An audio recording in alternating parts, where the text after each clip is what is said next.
Assalomu alaykum, hurmatli haqiqatni izlanguvchilar. Biz Fikram bir qanalimizni bugundan boshlab qo'zg'atgan bo'ldik. Alloh bu qanalimizni xayrga vasila qilib bersin degan duo bilan boshlab ketaylik. Bu kanalda biz bundan keyin har xil o'xshamagan fikrlarni leksiya, video va ovozli shaklda tayyorlab sunishga tirishamiz. Bu kanalda o'zimizning izlanishlarini, o'xshamagan fikrlarini ko'pchilik bilan o'rtoqlashish orqali fikrlar ustida o'zaro muzokara edib berishni va o'zaro o'rganishni maqsad qildik. Ko'p vaqtlarni olmaslik uchun bevosita kanalımızın tunji leksiyasini boshlab ketaylik. Bu tunji videoni farzandlarimizga munosabatli bo'lgan mazmun bilan boshladik. Qanamisa leksiyarimizga ishtirok qilgaysizlar. Farzandlarni yashayotgan vaqtiga emas, yashaydigan vaqtiga qarab tarbiyalanglar.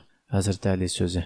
Hazrat Alining bu so'zidan farzandlarimizni har qanday davr va sharoitda yashaydigan vaqtiga loyiq qilib tarbiyalashdan avval sog'lom bir tavhid, sog'lom bir iymon va eng go'zal axloqni farzandlarimizga ul qilib turib, jahilga boshlab qo'yishni nazar aylagan asosda to'g'ri bo'lgan bilim va ilmda yuqori saviyaga yetkazish orqali kelgusida boshqalarga foydasi tegadigan universal jihatdan kuchli bo'lgan inson bo'lib chiqish uchun tirishish va sabab qilish har bir ota-onaning bosh tortib bo'lmaydigan vazifasi.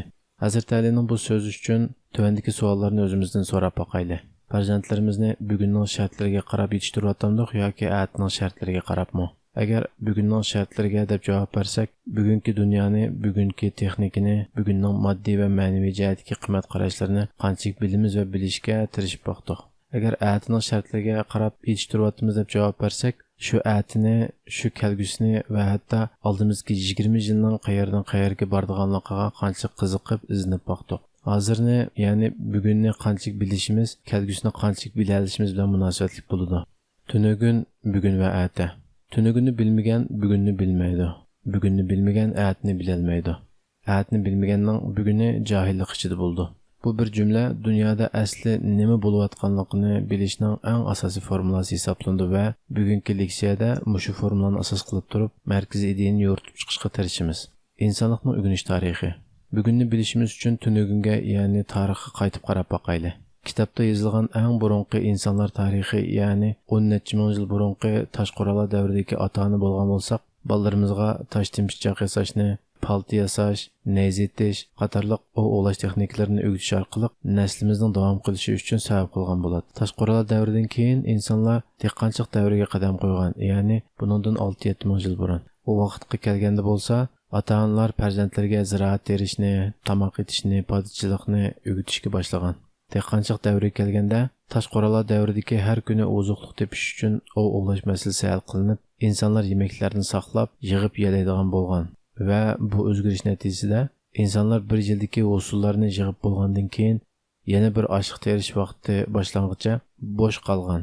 İnsanlarning bu bo'sh qolgan vaqti ularning ish unumini yuqori ko'tarish, dehqonchilik qurollarini yangilash, o'zgartirish va turmush sharoitlarini texnik yaxshilash uchun yog'ochchilik, to'mirchilik degandek hunarvanlar yetishib chiqishga boshlab, hunarvanlar shogird qabul qilib, hunarlarini o'rgatishga boshlagan. Bunun bilan usta va shogird munosabati, ya'ni bugungi o'quvchi munosabatining dastlabki modeli shakllangan. U vaqtda shogird ishning beshida turib, bir tarafdan ko'rib, bir tarafdan qo'l tiqish orqali ustasidan hunarni o'rganatdi. Bugungi ma'rif sistemasidek 10 necha yil nazariya bilan sinfda, ya'ni 4 tomon ichida o'tirib o'rganadigan shaklda emas edi. 6-7 ming yildan hamda yaqinqi zamonga keldik va bugungi maktab ma'rif sistemasining 300 yil burunqi bix urgan davriga, ya'ni oxirgi Buyuk Britaniya imperiyasiga qarab boqaylik. U vaqtlarda kompyuter yo'q, internet yo'q, hatto telefon yo'q ahvolda butun dunyo bilan bo'lgan aloqada o'zining mustamlikasini boshqarishda xatchaklar, hujjatlar qo'l bilan ko'chirilib yoziladi va tarqitiladi. Komandorubkaga paraxod bilan beriladi.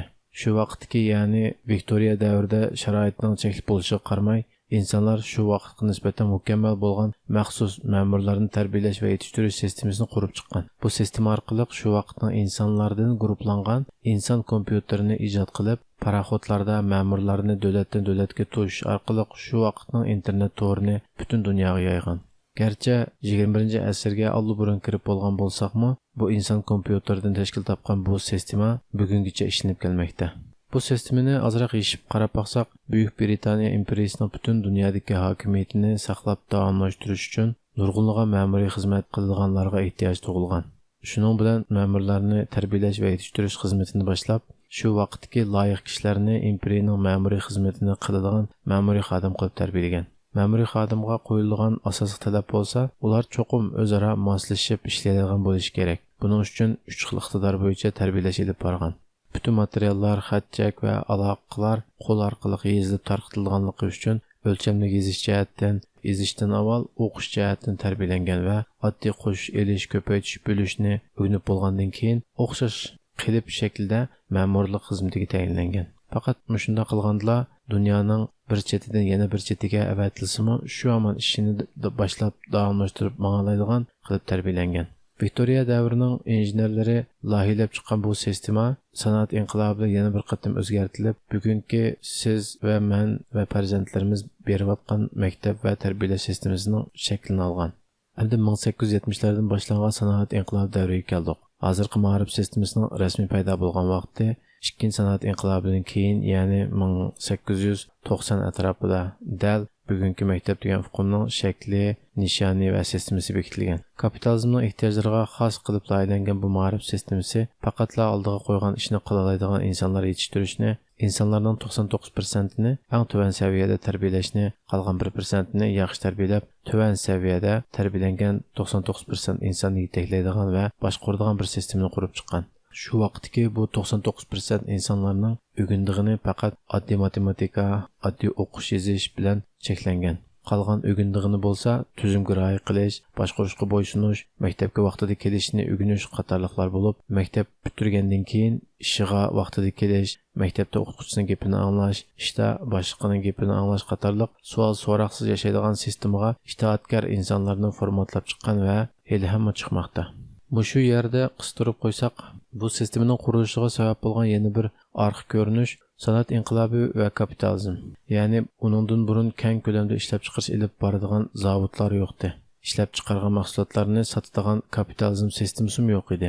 Sanoat inqilobi bilan bu o'zgarishlar yuz berishga boshladi. Zavodlar qurildi, zavodga ishlaydigan ishchi lozim bo'ldi. Ota-onalarni zavod qaydash uchun ularning farzandlari qaraydigan o'rin lozim bo'ldi. Ota-onalarni xotirjam ish qilsin deb bugungi maktablar borliqqa keldi. Bizning cho'nglarimiz va biz mushu sistemadan bugunga keldik. Afsuski hozircha bolalarimiz yana mushu format bo'yicha formatlanadi. Ikkinchi sanoat inqilobidan boshlab oq yoqaliq va ko'k yoqaliq degan hukm paydo bo'ldi. Bu mazmunni yana ozroq kengaysak, sanoat inqilobidan burun shaharmi yo'q, ishchi sinfi deb bir sinfmi yo'q edi va hatto boshqaruvchilarda bir hukmi yo'q edi. Sinflar o vaqtda qurilgan zavodlarning taqlidi edi. Qarab baqsaq, darslarga boshlashdan burun, zavoddagi ish boshlashdan burun yoki dars tugagandan keyin, ishdan chiqqandan keyingi qo'ng'iroq chalish, xizmatda xizmat formasi bilan maktabda maktab formasi qatorliqlarning hammasi birinchi sinfga kirgandan boshlab kelgusi sistemaga uyg'un shaklda formatlanish jarayoni ekanligini ko'ra olamiz. Bu sistemaga kichkidan boshlab ko'nishi vaqti kelganda bularga hech savol qo'ymay turib, o'zining kuchini sistemaning aylanishiga atish kerak. Sinflardagi o'quvchilar talantga qarab emas, ishi qarab ayrilgan. Chunki sistemaga gap anglab ishni yaxshi qiladigan ishchi lozim, talant egisi emas. 16 yoshda texnikumdan tuvan qatlamga ishchi, 22 yosh oliy maktabdan o'ttir qatlamga bir daraja yuqori boshqaruvchi tarbiyalashni maqsad qilgan bir sistema. Mana bular bugungi biz bolalarimizni tarbiyalayotdi deb hech qanday savol qo'ymay turib o'qitayotgan maktab va ma'rif sistemasining tunugini. Undaq bo'lsa bugungi nazar silib boqayli. Tunugunga bo'lgan tushunchaning eshishi bilan bugunni tushunish ancha qiyin bo'lmaydi. Chunki maktab yoki ma'rif sistemasida ko'p o'zgarish bo'lmaganligiga shohid bo'lib turibdimiz. Ammo buninglik bilan bugun to'g'riliq boshqa narsa yo'qkan deb o'ylasa xatolashgan bo'lamiz. Bugunni bilish va tushunish, tunugunni bilish muhim bo'lganchilik muhim, chunki bugundan biz ayatni ko'ra olamiz. Ko'pincha davlatlarning ma'rif sistemasi o'zgarmagan bilan butun dunyo xarakterlik o'zgarayotgan sistem bo'lsa, 4-qatimli sanoat inqilobining elib kelayotgan o'zgarishlarini beshimizdan kechiryapmiz. Bu inqilobdan kelib chiqqan o'zgarishlar bo'lsa, internetning paydo bo'lishi, mashinalarning aqliylashishi, ya'ni avtomatlashishi va eng tuvan qatlamdagi jismoniy xizmatlarning aqliy mashinalar tarafidan bargan sari egallab olinishi. Ammo xo'shallanarlik yeri shuki, internet va uchurning mo'llashib, o'rganishning tanarxi eng tuvan, hatto haqsiz bo'layotgan bugungi kunda faqat hunarni va kasbni maktabda o'rganib chiqa oladigan monopollik qilib shaklda o'rganib chiqadigan, cheklik bir qancha kasbni o'rganish bilan cheklanib qoladigan koni sistema cho'kayotganligi. Hozir internetli bo'ldi ekan, har qanday sohada material erishkil bo'ldi va o'zligidan o'ginib nishonga yetkil bo'ldi. İnternet orqali o'zligidan o'ginib kishini hayron qoldirgan iqtisodiy qimmat yaratgan insonlar va misollar kundan kunga ko'paymoqda. Masalan, maktabning sirtida o'zi o'ginib, oliy maktabning 4 yillik darsini 11 oyda bitirgan degandek misollar. O'tib ketgan 10 yilda atrofimizda cho'qim nurg'un misollarni uchirtib baqdik. Atini bilish uchun bugunni bilishning muhimligini hammaylar bilamiz. Shunga cho'qim kelgusiga, ya'ni atiga qiziquvchilar bugunni ishtiyoq bilan ko'zitib tushunishimizga to'g'ri keldi. Bugunni bilgandan keyin atiga qarab baqsaq, ya'ni kelgusiga. İnsanlar tarixi hech yashab baxmagan bir atiga ketib boramiz. To'g'risi, farzandlarimiz ketib bordi. Bugünkidek ilim ve bilimlerinin haksız buluşu, parmaklarımızı midiriltişimiz bilenle erişe alışımız, hem yerde çeçilip duruşu Allah'ın en çok nimetlerden biri hesaplandı. İlimge ve bilimge erişte vaqtliq bir to'qchilik mezgilini yaşayatımız. Nima uchun vaqtliq to'qchilik deganimizda, to'qchilik bo'lganda isrofchilik bo'lishga boshlaydi va bugungi bundaq ko'p uchurlarning kontrolsiz mengishini sistemni qurgan shaytoniy aqllar toza xalab ketmaydi. Buningdan ko'ra olamizki, oldimizda kelayotgan bir kelgusi bo'lsa, javharlik va sifatlik ilm va bilimlarning haqiqatga oid mazmunlarining hammasi haqliq va kontrol qilinishga boshlaydi. Qancha qimmatli, qancha nupuzli bilim va uchurlar puli bo'lgan, huquqi bo'lgan, alohida imtiyoz ega bo'lganlarga xos bo'lib qoldi. Qancha axlat kerak yo'q uchurlar shuncha arzon, hatto haqsiz bo'lib ketdi. Xuddi bu rasmdagiga o'xshash, so'l tarafdagi puraxti bo'lsin, sun'iy lazzatli bo'lsin, bizning miyamizning ishtaha qismini g'idiqlaydi va arzon. Ammo qilchilik quvvati yo'q. Aksicha badanimizni kasal qilib salomatligimizni qardan chiqardi. O'ng tarafdagiga qarsak, toza ko'nglimiz tartib ketmaydigan, unchalik yeyishlikmi emas, ham qimmat bo'lgan salatani ko'ramiz. Lekin salata bo'lsa ham quvvatlik, ham badanimizni va aqlimizni sog'lom tutadi. Boylar bo'lsa ikkisini tanlab turib yeyalaydi, ammo nomratlar faqat arzon bo'lganini tanlashdan boshqa yo'li yo'q. Kelgusida uchurlar mushkil shaklda bo'ldi. Bu nuqtadan qarab baqsaq, farzandlarimizning qanday bir kelgusiga ketib borganligini ko'ra olishimiz qiyin emas. Xitoylarning yasagan Douyin, ya'ni TikTok dal kelgusidagi axlat yemeklarning raqamli shaklda qarashga bo'ldi. Shuning uchun farzandlarimizni TikTokdan yiroq tutishimiz kerak. Buning o'xshash yana nurg'un misollarni olaymiz. Bu mazmunda qiziquvchilar bo'lsa, o'zinglar iznib yiqishinglarni tavsiya qilamiz. Yuqorida tunugundan bugunga qanday kelganligimizni va bugundan ahatining qanday qurilayotganligini faqat tor doiradan, ya'ni ma'rif sistemasidan misolga oldik. Ana bu yer kelganda ko'pinchilarimizning qalbisida cho'qim savollar paydo bo'lishga boshlaydi. Bu savollardan vakil xarakterli qilib shu 3 savolni tanlab chiqdik. Bu sistemani boshqarayotgan yoki loyihalayotgan, ya'ni yuqorida degan 1% deganlar kimlar? Ular o'zlarining farzandlarini qanday tarbiyalayotdi? Bular farzandlarimizga qanday bir kelgusini hozirlayotdi? Bu 3 savolga qisqacha kirish shaklida javob berib o'taylik. Keyingi ko'pchilikka sunmoqchi bo'lgan mazmunlarimizda bu sistemaning har bir halqasi to'g'riliq ayrim-ayrim to'xtalib o'tamiz. Shu piramidning ustidagilar farzandlarini qanday tarbiyalayotdi? Boshqaruvchi qatlamning farzandlarini kelgusiga qanday hozirlayotdi? Ularning farzandlari texnik kasblarni o'qimaydi. Ular biz o'ylagan istiqboli yo'q, ko'p pul topqil bo'lamdi degan kasblarni, ya'ni san'at tarixi, falsafa, jamiyatshunoslik ilmi, insonshunoslik ilmi, dinlar tarixi qatorliq kasblarni o'rgandi. Chunki ularning kasbini bitirib xizmat izlash dardi yo'q va hojatimi yo'q. Jamoatning necha avloddan kelgan fondlari yoki jamiyat egiligi bor. Ularga kerakli bo'lgani odamni to'g'ri tonish va to'g'ri yerga qo'yish iqtidori, ya'ni boshqarish iqtidori. Qaysi mablag' silish direktori texmi yaxshi, qaysi boshqaruvchini tanlash kerak degandek, ya'ni ular o'gindigan va yetildirdigini texmi yuqorida turib tafakkur qilish va jiroqni ko'rish iqtidori. Boshqalardan ustun va kengri bo'lgan dunyo qarashini tiklash iqtidori. Biz yaratmagan quruq gap yoki foydasi yo'q deyotgan falsafa bilan san'at tarixiga, amaliyotda shu davrning, shu tarixdagi insonlarning va jamiyatning javhari yo'g'rilgan bo'ldi. Tunugungi inson tushunmay turib, bugunga qanday kelganini tushunish tez va ularni boshqarish texmi tez. Chunki insonlik garchi kitobdagi 10 ming yillik musofirni besib kelgan bo'lsa-mu, lekin insonning eng ibtidoiy xarakterida ko'p o'zgarish bo'lgani yo'q. Shunga piramidning ustidagilarning farzandlari ustida turib, ostidagi insonlarni boshqarish uchun tarbiyalandi. Samuel Huntington'ni nurg'unlarimiz bilamiz. Kitoblarini o'qigan bo'lishimiz mumkin. Bu kishining CIA'ga 2-dunyo urushidan keyin yoki 1970larga kelguncha farovonlik shunday yuqori saviyaga yetgan, xalq bek ko'p tarbiyalandi. Shunga savol qo'yishga boshladi. Burunqi ularga o'rgatilgan qoidalar va tuzumlarga bo'ysunmaydigan bo'lib qelyotdi. Shuning uchun buni hal qilishning chorasi ma'rifni tangshish ilib berishimiz va ma'rifni buzishimiz kerak degandek bir ma'noni o'z ichiga olgan bir dokladni bergan. Shuningdan keyin ma'rifni buzishga va haqiqatni parda bilan to'sib qo'yishga boshlagan. Haqiqatni yoshirgandan keyin insonlarni jahil qoldirishga boshlagandan boshlab insonlarni boshqarish texnik oson bo'lgan. Ma'rif sistemasining qandoq loyihalanganligiga qarab boqayli. Ma'rif sistemasida biz va keyingi avlod o'tirsidagi aylanma. Şu anki ma'rif sistemasi farzandlarning dardi emas, cho'nglarning dardi bo'lishi kerak. Bu aylanmada ota-ona atigan ishga boradi, farzandlar maktabga ketadi. Farzandlar 16 yil, 18 yil o'qigandan keyin maktabni bitirib xizmat topadi, to'y qilib, yana farzand ko'rib, yana ishlab farzandlari maktabga berib, avloddan avlodga davomlashib mengayverdi. Mushundaq bir aylanma sistemasining ichida bo'lganimizni bilishimiz kerak. Yodlashni asos qilgan ma'rif sistemasi. Jarayonni qarab boqayli.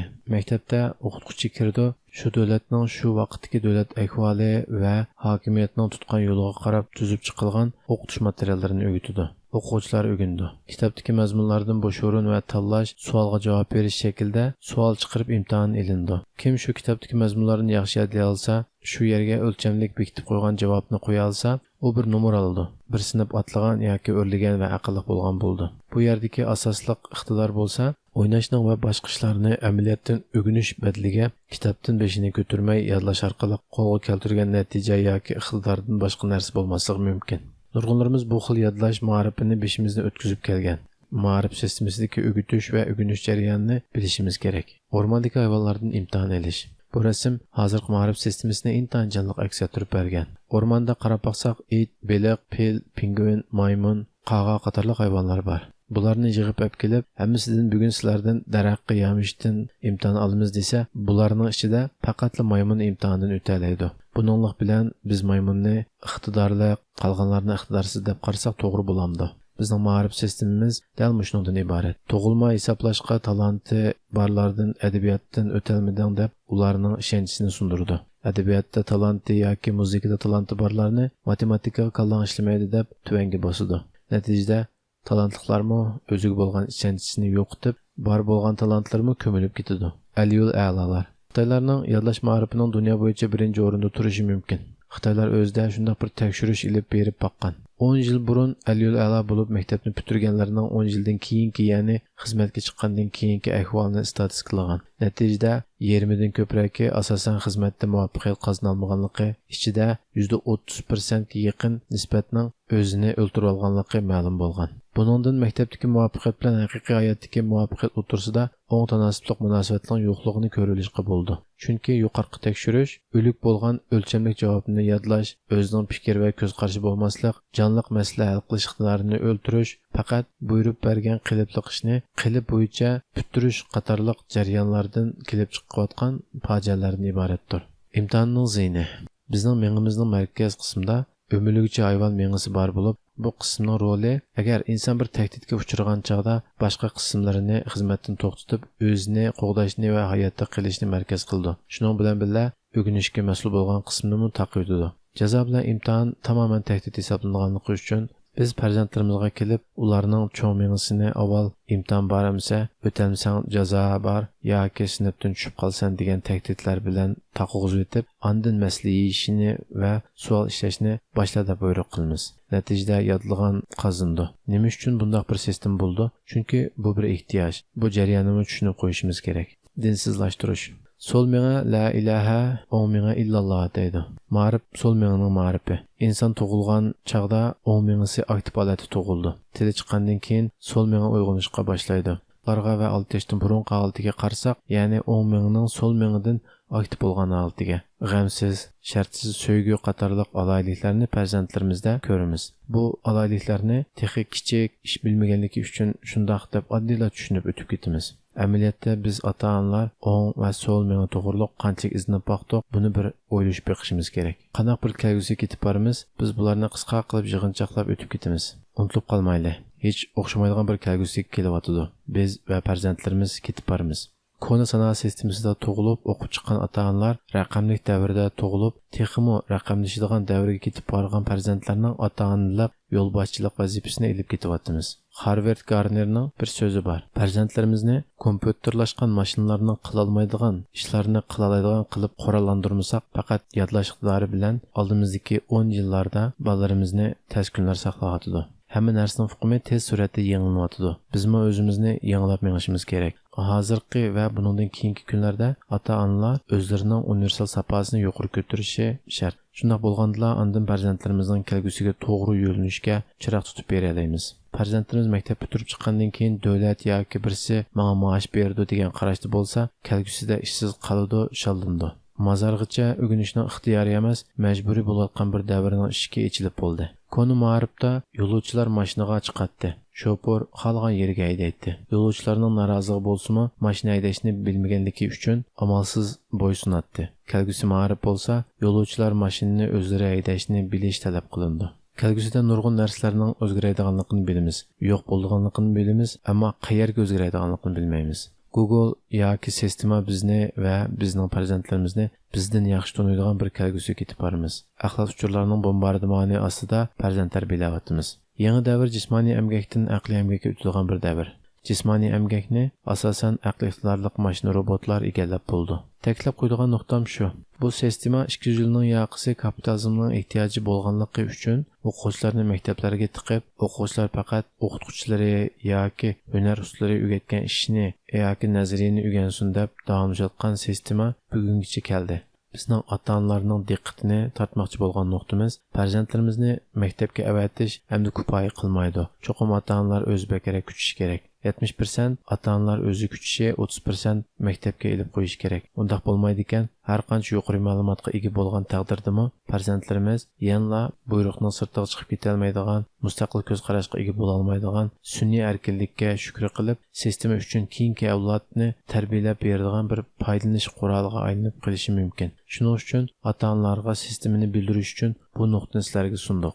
Yana bir nuqta bo'lsa, kelgusi xili bir vaqtgacha bu modelning insonga ehtiyoji bor. Burungi sistema insonlarni ishlab chiqarishga ishiltish uchun loyihalanib bugunga kelgan bo'lsa, buningdan keyingi sistema 90% insonlarning ishini tortib oladigan sun'iy aqliy robotlar va mashinalarni texnik aqlli qilish uchun ularga kod yozganga, ularga bir narsa o'rgatilganga loyihalanadi va farzandlarimizni kompyuterning oldiga qo'yib ishiltib, sistemani aylantiradigan bir kelgusi kelyapti. Shuning uchun burun kompyuter xizmati qilganlar oqyoqliqlar bo'lsa, endi o'zgarib ko'kyoqliqlarning o'rniga tushib qoladi.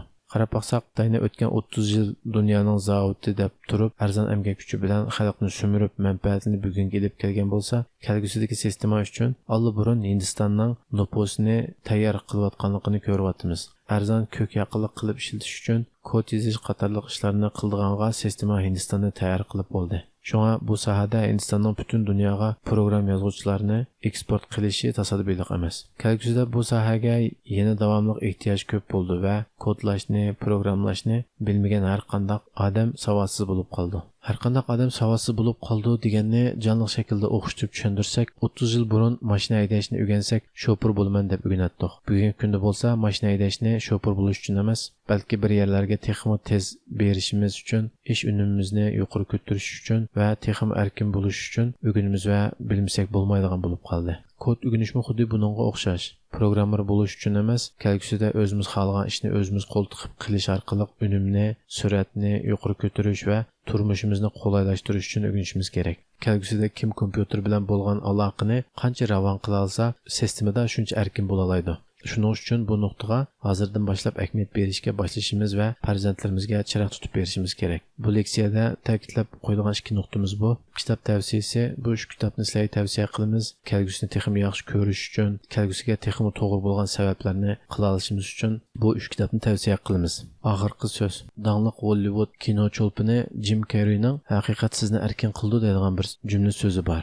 Sizlarga sungan bu leksiya birsi bularga diqqatlarni tortib qo'yish, chunki biz shu yerda turgan hammamiz piramidning ostida yashayapmiz. Piramid sistemasidan o'zimizni va keyingi avlodlarimizni qutultirib chiqish uchun avval o'zimizni isloh qilishimizga to'g'ri keldi. Buning uchun dunyoni o'xshamagan nuqtadan ko'zitib plan qilishimiz kerak. payg'ambarimizning nurg'un bugungi kunlardan bishorat bergan hadislari bor. Masalan, rost bilan yolg'onni farq qilib bo'lmaydigan bir zamon kelyotidi degandek. Biz bu davrda ota-ona bo'ldik. Farzandlarimiz bo'lsa, dal bu davrda tengirqab ketib bordi. Burunqilar 7 o'lchab bir kesgan bo'lsa, biz 70 o'lchab bir kesmasak xato kesib qo'ydigan zamonning ichida ketib boramiz. Biz keyingi mazmunlarimizda kelgusiga o'zimizni va farzandlarimizni qanday hozirlashimiz kerak, to'g'riliq o'zimizning izlanganlarini sizlarga sunamiz. Bu mazmun to'g'riliq har qanday biz bilan o'rtoqlashmoqchi bo'lgan qimmatli ko'z qarashlaringlar bo'lsa yoki savollaringlar bo'lsa, ostiga inkos yozish orqali birlikda fikr almashtirsak bo'ldi. Bugungi bu mazmunimizning muzokara elib beriladigan nurg'un yo'chuqlar bor albatta.